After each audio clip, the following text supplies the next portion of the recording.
ለምንድነው የምናመልከው? ለምንድነው እግዚአብሔር ዜማና ቅኔን የሰጠን? ለምን አምልኩኝ አለን? ሁላችን እግዚአብሔር በበረታ ክንዱ አውጥቶናል፣ አሻግሮናል። በደረቅ ምድር ሕዝበ እስራኤል ሆ ብሎ ተሻገሩ። ከዛ ልክ ሲሻገሩ እግዚአብሔር ለሙሴ እንደዚህ አለ፣ አሁን እጅህን መልስ ወደ ባህሩ። አሁን ተከትሎ የገቡ ጠላቶቻችሁ በዚህ ሰምጦ እንዲቀሩ፣ ፈረሳችሁና ፈረሰኛው ነጂውም የሚነዳው ተጠቅሎ እንዲወድቅ እጅህን ወደ ባህሩ መልስ ሲል ኢየሱስ ጌታ ነው። ለቃሉ ክብር ሁላችን ቆመን እናነባለን የእግዚአብሔርን ቃል ኦሪት ዘጸአት ምዕራፍ 15ን ለምን እንደምናመልክ ከዚሁ ክፍል መጽሐፉ ይነግረናል። ለምንድነው የምናመልከው? ለምንድነው እግዚአብሔር ዜማና ቅኔን የሰጠን? ለምን አምልኩኝ አለን? ለምንድነው የምናመልከው? ምን ተደርጎልን ነው? ምን ሆኖልን ነው? መቼስ ሁላችን እዚህ ያለን ሰዎች ያልተደረገለት ያልሆነለት ሰው የለም። እርግጠኛ ነኝ አይደል? እዚህ የቆማችሁ ሁላችሁ ተደርጎላችኋል። ምናልባት የተረዳንበት አረዳችን መጠኑ ይለያይ ይሆናል እንጂ እዚህ ቤት የቆምኔ ሁላችን የእግዚአብሔር ምሕረት አይተናል። የምናመልክበትና የምናመሰግንበት ምክንያቶቻችን ብዙ ናቸው። ለዚህ አንዱ የሆነውን ምክንያታችን ዛሬ ከዚህ መጽሐፍ ጠቅሰን እግዚአብሔርን እናመልካለን። ኦሪት ዘጸአት ምዕራፍ 15 ቁጥር 1 ላይ ያለውን ቃል አንብበን ከዛ ጸልየን ቁጭ ብለን የጌታን ቃል እንሰማለን። ክብር ለኢየሱስ ይሁን። ኢየሱስ ጌታ ነው። ላንብብላችሁ። ኦሪት ዘጸአት ምዕራፍ 15 ቁጥር 1 ላይ በዛም ጊዜ ሙሴና የእስራኤል ልጆች ይህንን መዝሙር ለእግዚአብሔር ዘመሩ፣ እንዲህም ብሎ ተናገሩ። በክብር ከፍ ከፍ ብሎአልና ለእግዚአብሔር እዘምራለሁ። ፈረሱንና ፈረሰኛውን በባህር የጣለ ጉልበቴም ዝማሬም እግዚአብሔር ነው፣ መድኃኒቴም ሆነልኝ። ይህን አምላክ ነው አመሰግነዋለሁ። አሜን በሉ እስቲ። የአባቴን አምላክ ነው ከፍ ከፍ አድርገዋለሁ እያለ ይቀጥላል። ቁጥር 1ን እጨምረዋለሁ። በዛም ጊዜ ሙሴና የእስራኤል ልጆች ይህንን መዝሙር ለእግዚአብሔር ዘመሩ፣ እንዲህ ብሎ ተናገሩ። በክብር ከፍ ከፍ ብሎአልና ለእግዚአብሔር እዘምራለሁ። ፈረሱንና ፈረሰኛውን በባህር የጣለ ጉልበቴም ዝማሬም እግዚአብሔር ነው፣ መድኃኒቴ ሆነልኝ። ይህን አምላኬ ነው አመሰግነዋለሁ። እስቲ ጩና አመሰግነዋለሁ በሉ እስቲ። ዝማሬም ጉልበቴም እግዚአብሔር ስለሆነ በሉ እስቲ። መድኃኒቴ ስለሆነልኝ አመሰግነዋለሁ። የማመስገኛ ቃል አላችሁ? ለጌታ የሚሆን ምስጋና አላችሁ? እስቲ እልል በሉባ። እስቲ ለማመስገን የመጣችሁ ጌታ ለማክበር የመጣችሁ እኔም አለሁበት የምትሉ ሰዎች፣ የዚህ ባለ ታሪክ እኔም ነኝ የምትሉ ሰዎች፣ እኔም ረድቶኛል፣ እኔም አግዞኛል፣ እኔንም አሻግሮኛል፣ እኔንም አጽንቶ አቁሞኛል፣ ጠላቶቼን ጥሎልኛል፣ ወጥመዳቸውን ሰብሮልኛል፣ እኔም አመሰግነዋለሁ የሚል ሰው አለ። ለእግዚአብሔር ክብር ያመጣል። ሃሌሉያ ሃሌሉያ። እናመሰግንሃለን ጌታ ኢየሱስ፣ እናመሰግንሃለን። መንፈስ ቅዱስን ባርከሃለን። የሰበሰብከን አምላክ፣ የረዳን አምላክ፣ እንድናመሰግን ዜማና ቅኔን የሰጠን አምላክ፣ አምልኮን የሰጠን አምላክ፣ አምልኩኝ ያልከን አምላክ እናመሰግንሃለን። በሕያዋን ጉባኤ እልልታ እናሰማለን። ጭብጨባና ምስጋና ለስምህ ክብር እናስገባለን። እናመሰግንሃለን፣ ከፍ እናደርግሃለን በኢየሱስ ታላቅ ስም አሜን። እግዚአብሔር ይባርካችሁ። አረፍ ባሉ እንዳልኳችሁ ጌታን የምናመሰግንበት ምክንያቶቻችን ብዙ ቢሆኑም ከብዙዎቹ አንዱ እግዚአብሔር በዚህ ዓመት ብዙ ወጥመድ ሰብሮልን ብዙ ጠላቶቻችን ጥሎልን በታላቅ ምሕረቱ ስላሻገረን ጌታን እናመሰግነዋለን። እንደ ቤተ ክርስቲያን አትቀጥሉ የሚሉ ብዙ ድምጾች ነበሩ። የሁኔታ ድምጽ፣ የነገሮች ድምጽ፣ የሰውም የጠላት ብዙ ነገሮች ልባችን የሚያወርድ ብዙ ወርዶች፣ ብዙ ቃላቶች ነበሩ። እነዛን ሁሉ አልፈን ለማመስገን ችለናል። ወዳጆቼ ሆይ እንደ ቤተ ክርስቲያንም እንደ ግለሰብ ሁላችን የጌታ ውለታ አለብን። ስለዚህ አምላክን እናመሰግነዋለን። ክብር ለመንፈስ ቅዱስ ይሁን። አሁን ያነበብኩት ክፍል መነሻ የሚገኘው ከምዕራፍ 13 ምዕራፍ 14 ከዛ ማሳረጋው ነው ምዕራፍ 15። እንደምታውቁት ሕዝበ እስራኤል ምዕራፍ 12 ላይ ከግብጽ መውጫ ጊዜ ደርሶ እግዚአብሔር ለሙሴና ለአሮን እንዲህ ብሎ ተናገረው። ዛሬ ምሽት እያንዳንዱ ሕዝበ እስራኤል በነፍሱ መጠን በግ ይግዛ፣ ከዛ በግ ይረድ፣ በየመቀኑ ላይ ወይም በጉበኑ ላይ ደሙን ይቀባው ይርጭ ይልና ከዛ የዛን ቀን ምሽት የመውጫቸው ዋዜ ማለት ሁሉም ሕዝበ እስራኤል ጠብሶ ይበላ ነበር። ጠግቦ በጉን አርዶ ደሙን ከረጩ በኋላ የደሙ ምሳሌ ወይም የደሙ ምልክት ደም ባለበት የሞት መልአክ ወይም በግብጽ ሊሆን ያለው በኩሪን የሚመታው የእግዚአብሔር ፕሮግራም ሲፈጸም እግዚአብሔር እንደምታውቁት የመጨረሻው የፈርዖንን ቅጣት በግብጽ በኩሪን ሁሉ መታለው የሚል ቃል ነበር። ጌታ ይባረክ። በኩር የሆነውን ሁሉ ገለዋለሁ። ከዛ ያ በኩር የተጀመረው ከፈርዖን ቤት ሲሆን በግብጽ ነው የተጀመረው። ደም ባለበት ሞት እንዳይገባ እስራኤል በሙሉ በቤቱ ላይ ደም ይቀባል። በልቶ ጠግቦ በማለዳ ሆ ብሎ እስራኤል ከግብጽ ወጣ። ከግብጽ ወጥቶ ጉዞ ከጀመሩ በኋላ እና ከባርነት የ435 የጽኑ ባርነት ምዕራፍ አብቅቶ መውጫ ሰዓት ደርሶ እና ከባርነት ወጥቶ ጉዞ ከጀመሩ በኋላ ጉዞ ላይ ያሉ የተከናወኑ ተአምራቶች ናቸው ዛሬ አብረን የምንዘምረው። ሁላችን እግዚአብሔር በበረታ ክንዱ አውጥቶናል፣ አሻግሮናል። በእያንዳንዳችን ቤት የአምላክ ምስጋና አለ። አሜን ካላችሁ ይሆንላችኋል። እስቲ ጩን አሜን በሉ እስቲ። ክብር ለኢየሱስ ይሁን። በጣም ከሆነው አንዱ እንደምታውቁት እንግዲህ ቅድም እንዳልኳችሁ ከባርነት ወጥቶ ፋሲካ ወይም ዘጸአት ማለት መውጣት ነው። ይህ መጽሐፍ የተጻፈው በእስራኤል ታሪክ ላይ ነው ወይም በእነሱ ሕይወት ላይ ነው መጽሐፉ ራሱ የተጻፈው እና ከባርነት ሲወጡ መውጣት የሚል ቃል ተሰየመላቸው። የ430 ዓመት ጽኑ ባርነት ተሻረላቸው። የእግዚአብሔር ቃል ተፈጽሞ ወይም በሙሴ በኩል የተሰጣቸው ተስፋ ቃል ተፈጽሞ ከባርነት ከወጡ በኋላ ምዕራፍ 13 ቁጥር 17 ላይ እንዲህ የሚል ቃል እናገኛለን። ምዕራፍ 13 ቁጥር 17 ላይ በተለይ በጣም የምፈልገው ከቁጥር 16 እንጀም ወደ ላይ ከፍ እንበልና እግዚአብሔር በብርቱ እጅ ከግብጽ አውጥቶናል፣ በእጅም እንደ ምልክት በዓይኖችም እንደ ከለላ የተንጠለጠለ ይሁንልኝ። እንዲህም ሆነ ፈርዖን ሕዝቡን በለቀቀ ጊዜ ምንም እንኳን ቅርብ ቢሆኑ እግዚአብሔር በፍልስጤማውያን ምድር መንገድ ሊመራቸው አልወደደም። ወይም ምንም እንኳን አጭር ቢሆኑ መንገዱ በፍልስጤማውያን መንገድ መሃል እንዲያልፉት አልወደደም። ይሄ ክፍል ልክ ጉዞ ላይ ሳሉ እግዚአብሔር በብርቱ እጅ ወይም በበረታ ክንዱ ከፈርዖን እጅ ካወጣቸው በኋላ ፈርዖን ከለቀቃቸው አሁን ሂዱ ብሎ ፈርዖን ፈቅዶ አሁን ውጡ ሂዱ ብሎ ከፈቀደላቸው ወይም ደግሞ ከለቀቃቸው በኋላ ሕዝበ እስራኤል ሆ ብሎ መንገድ እየሄደ ሳለ ይሄ መንገድ ሕዝበ እስራኤል ይጓዙ እንጂ ይሂዱ እንጂ መሪውን የያዘው ወይም የሚመራቸው አምላክ ነው።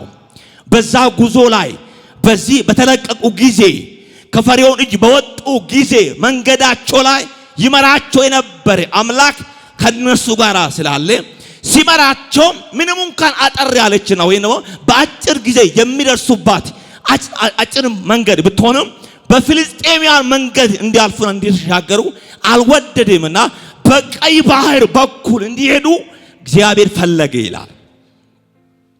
አንደኛ ወደ በቀይ ባህር በኩል እንዲሄዱ ሲፈልግ ሁለት አይነት ሐሳብ ነበር። አንደኛ መንገዱን ፈርቶ ወይም ቀይ ባህሩን ፈርቶ ሐሳብ ቀይሮ ወደ ግብጽ እንመለስ እንዳይሉ እንዳልኳችሁ የፍልስጤማ መንገድ ምንም ቻሌንጅ የለበትም። ሆ ብሎ ባጭር መንገድ ወደ ከነዓን መግባት ይችላሉ። ጉዞ ወደ ከነዓን መግባት ነው። የወጡት ከግብጽ ባርነት ነው። ኦሬዲ ፈርዖን ለቋቸዋል። በሰላም ሂዱ በቃ ይሁን ብሎ ከፈቀደላቸው በኋላ ህዝቡ ሆ ብሎ ሲወጣ ባጭር መንገድ በፍልስጤማውያን በኩል አልፎ ከነዓን ሊገቡ ሲሉ አይ ምንም እንኳን ብታጥርም በፍልስጤማውያን መንገድ እንዲያልፉት እግዚአብሔር አልወደደም እና በቀይ ባህር በኩል እንዲሄዱ መራቸው ይላል። እና በዚህ መካከል ሁለት ተሳባ አንደኛ ይሄ ቀይ ባህር በፊታችን ያለው ይሄ ቀይ ባህር ማለፍ ስለማንችል ሐሳብ ቀይረን ወደ ግብጽ እንመለስ እንዳይሉ በዚሁ መንገድ እንዲሄዱ እግዚአብሔር በቀይ ባህር በኩል ራሱን ክብሩን ሊገልጥ ስለፈለገ በተፈጥሮ ላይ በፈርዖን ላይ ራሱ እንዳሳየ አሁን ደግሞ በተፈጥሮ ላይ ራሱ ሊገልጥ ስለፈለገ በቀይ ባህር በኩል ወሰዳቸው ይላል። በቀይ ባህር በኩል ሲመጡ በጣም ነፍሴንም ይዘው ቃል አለ። ምዕራፍ 14ን ከቁጥር 19 ስታነቡት ሕዝበ እስራኤል ሆ ብሎ ወደ ቀይ ባህር እየተጓዙ ያሉ በፊታቸው የተደቀነው ቀይ ባህርን ሲያዩት እንደተባለው ፍርሃት ያዛቸው። ማለቴ በእርግጥ ማለፍ በእርግጥ መሻገር እንደ ቀላል እንደማይሆንላቸው አሰቡት። ቅድም ብያቸዋለሁ፣ ተለቀዋል። መንገድ ላይ ነው ያሉት። ሆ ብሎ መንገድ ጀምረዋል። ግን እንዳሰቡት ቀላል በሆነ መንገድ እንደማይሻገሩ አወቁት። ምዕራፍ 14 ቁጥር 19 በጣም የምወደው ሐሳብ ነች። እንዱ ከፍ አድርገና ከቁጥር 15 ጀምርልኝ እና ወደ ቀይ ባህር ሲወሰዱ እና ቀይ ባህሩ ጋር ሲመጡ የሕዝብ እስራኤል የመጨረሻው የእግዚአብሔር ክንድ የሚታይበት ምዕራፍ 14 ቁጥር 15 እግዚአብሔር ሙሴን አለው፣ ለምን ትጮህብኛለህ? እንዲጓዙ ለእስራኤል ልጆች ንገር። አንተም በትርህን አንሳ፣ እጅህንም በባህሩ ላይ ዘርጋ፣ ክፈለው። የእስራኤል ልጆች በባህሩ ውስጥ በየብስ ያልፋሉ። እነሆም እኔ የግብፃውያንን ልብ አጸናለሁ፣ በኋላቸውም ይገባሉ።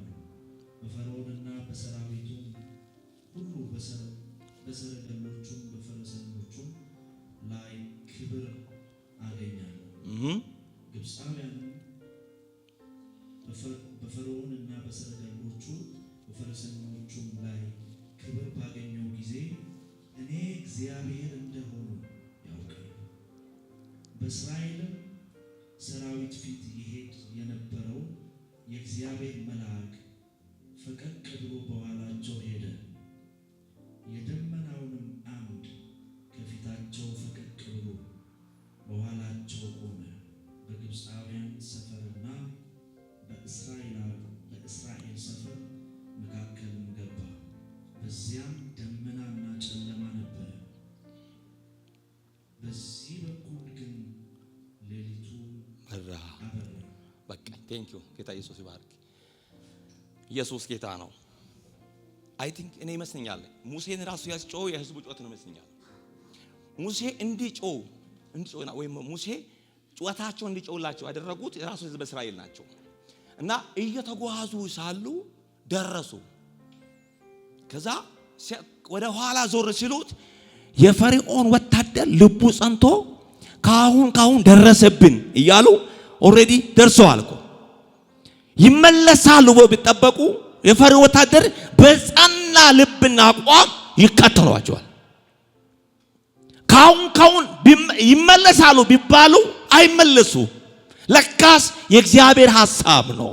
በዛ በቀይ ባህር ቦታ ላይ ከፈርዖንም ከባህሩም ክብሬን አገኛለሁ ወይም ልከብር ፈልጋለሁ ያለ እግዚአብሔር የግብፃውያን ልብ አጸና። ለምን? ፈጽሞ እንዲከተሏቸው እንዲያሳድዱት ልባቸውን አጸና ይላል። እና የግብፃውያን ልብ የጸናው እያሳደዷቸው ልክ ደረሱ። በዚህን ጊዜ የሕዝቡ ጩኸት ሙሴንም እንዳስጮኸ መጽሐፍ ይነግረናል። ከዛ እግዚአብሔር ለሙሴ ስለምን ትጮህብኛለህ? በእጅ ላይ ምን አለ? አየህ፣ ሕዝቡ ሙሴ እንዲጮህ ፎርስ ያደረጉት ሁኔታው ነው። አሁን ደርሶብናል። ከፊታችን ቀይ ባህር ነው፣ ከኋላችን ወታደሩ ደርሶብናል። በዚህ መካከል ሳንዱች ሆኗል። ሕዝቡ ላይክ እንደ ሳንዱች ማለት ተጨንቋል። እና ወደ ኋላ እንዳይሉት የፈርዖን ወታደር አለ በጽናት ደርሶባቸዋል። ከፊት ደግሞ እንደቀላል እንዳያልፉት ቀይ ባህሩ ቆመዋል። በዚህ መካከል ሲሆኑ በታላቅ ጮት ጮው ይላል። እግዚአብሔር ለሙሴ ምን አለው? ስለምን ትጮብኛለህ? እና እጅህን አንሳ አለ። ሙሴ በትሩን ባህሩ ላይ ዘረጋ የሚል ቃል እናገኛለን። በጣም የገረመኝ ልንገር፣ እስኪገቡ ድረስ የግብፃን ልብ እግዚአብሔር አጽንቶት ነበር ይላል። እኔ እንዳል ቅድም ያነበብ ምዕራፍ 15 ለመዘመር እንዲመችን የጠቀስኩት ክፍል ላይ እግዚአብሔር በቀይ ባህሩና በፈርዖን ላይ ክብርን ማግኘት የፈለገው እንዴት ነው?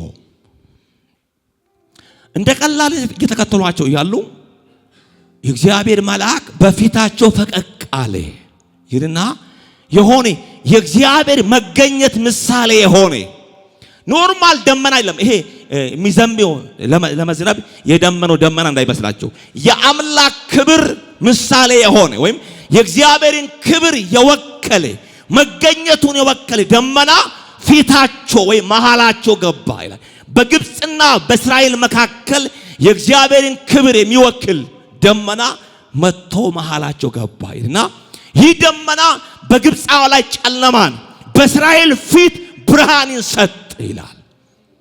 እኔ አንተም በጮክ አሜን ነበር የሚለው። አራ አሜን በሉ እስቲ። የሚመራቸውን ደመና እግዚአብሔር ሰጣቸው ወደ ተነገራቸው ስፍራ ይደርሱ ዘንድ አይቶ ሰምቶ ወደ ተነሱት ርስታቸው ይደርሱ ዘንድ የሚመራቸውን ደመና እግዚአብሔር ሰጣቸው። ይህም ደመና የእግዚአብሔር ሕልውና የእግዚአብሔር መገኘት ምሳሌ ስለሆነ ከኖርማል ደመና ጋር አያያዙም። ይሄ የአምላክ ምሳሌ ነው። እግዚአብሔር በዚህ ደመና በኩል ራሱን የገለጠበት ወይም ይህ ደመና እግዚአብሔርን የሚያብራራ ደመና ነው። የእግዚአብሔርን መኖር የሚያሳይ ምልክት ነው።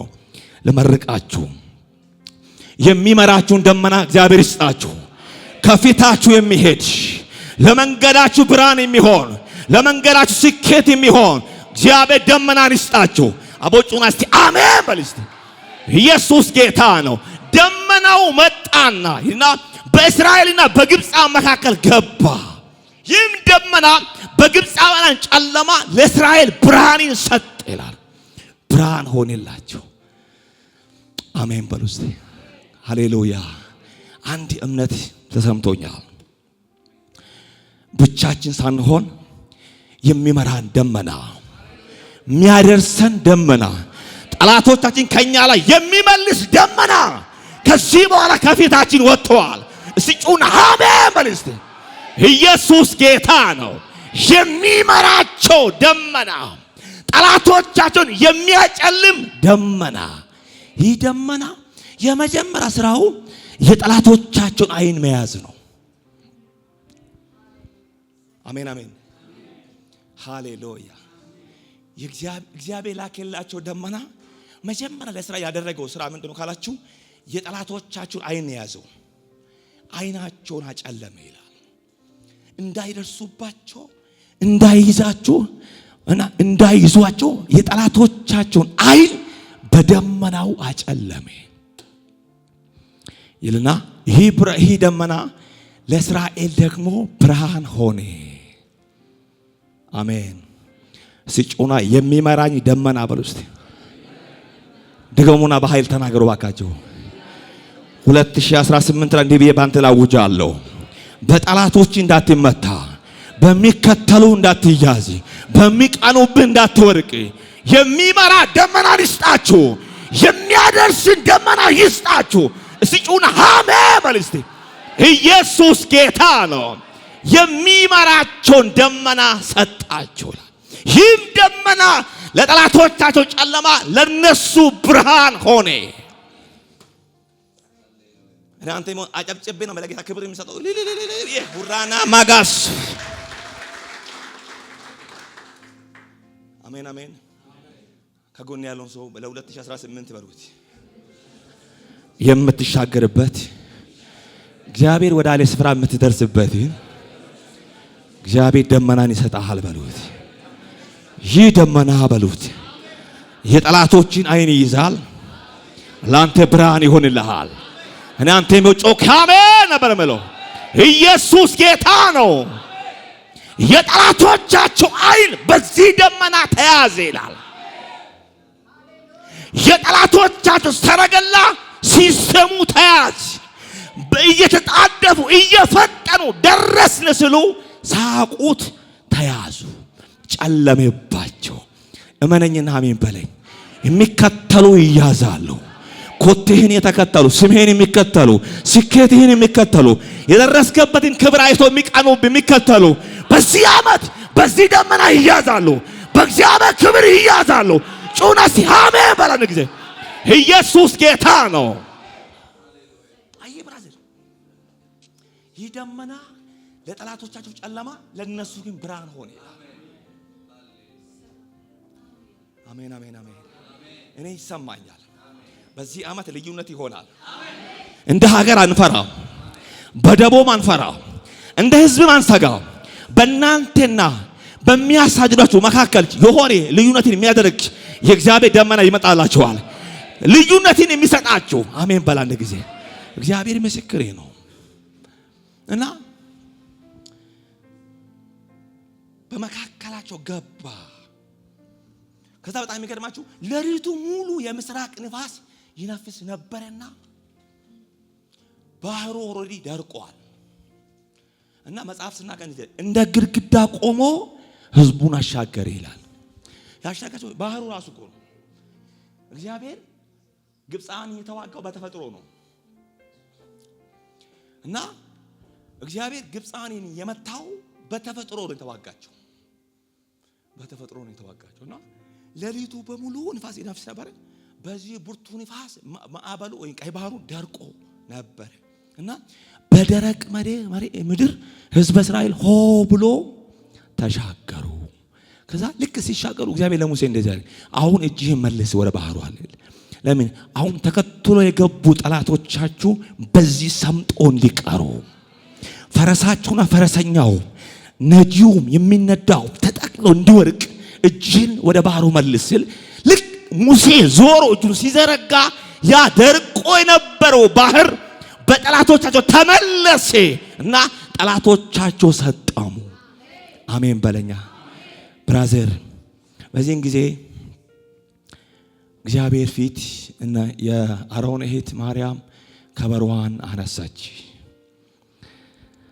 አሁን ቅድም ወደ አነበብኩት ክፍል ላይ ልውሰዳችሁ። የዛን ጊዜ ሙሴና የአሮን ልጆች እነ ማርያም ከበሮአቸውን አንስቶ ለእግዚአብሔር እዘምራለሁ አሉ ይላል። ህጩና ለእግዚአብሔር እዘምራለሁ በሉ እስቲ። ጌታ እንደ ለፍቅሩ ምላሽ እንዲህ ብሎናል። 2018 የዝማሬ ዓመታችን ነው። የምስጋና ዓመታችን ነው። ጠላቶቻችን ለመታልን ለእግዚአብሔር እልልታልን። እኛ ምስጋና አለን። አቦስ እልል በል ስለ ጌታ ክብር አምጡ። ኢየሱስ ጌታ ነው። ለእግዚአብሔር እዘምራለሁ እንዲህ ብሎም ተናገሩ። በክብር ከፍ ብሎአልና በክብር ከፍ ያለውን እግዚአብሔርን ከፍ አደርገዋለሁ። አሜን አሜን። ሁለተኛው ስኬት የከበረውን አምላክ በማክበር ውስጥ ነው። አየህ እግዚአብሔር ሙሉ ነው፣ የከበረ አምላክ ነው። ስታከብረው ግን ክብር ይበዛልሃል። ስታመልከው ግን ምስጋና ይበዛልሃል። እስቲ አሜን በሉ አንድ ጊዜ። ኢየሱስ ጌታ ነው። በክብር ከፍ ብሎአልና ለእግዚአብሔር እንዘምራለን። እስቲ ጮና ለእግዚአብሔር እንዘምራለን በሉ እስቲ። ልመርቃችሁ ይህ ዓመት ሳልፍ 2018 በየቤታችሁ ዝማሬ ይሁንላችሁ፣ አምልኮ ይብዛላችሁ፣ የምስጋና ዓመት ይሁንላችሁ፣ የዝማሬ ዓመት ይሁንላችሁ። እግዚአብሔር ቅኔን ይስጣችሁ፣ እግዚአብሔር መዝሙርን ይስጣችሁ። ረገጥ አድርጎን አሜን በለኛ። ክብር ለመንፈስ ቅዱስ ይሆን።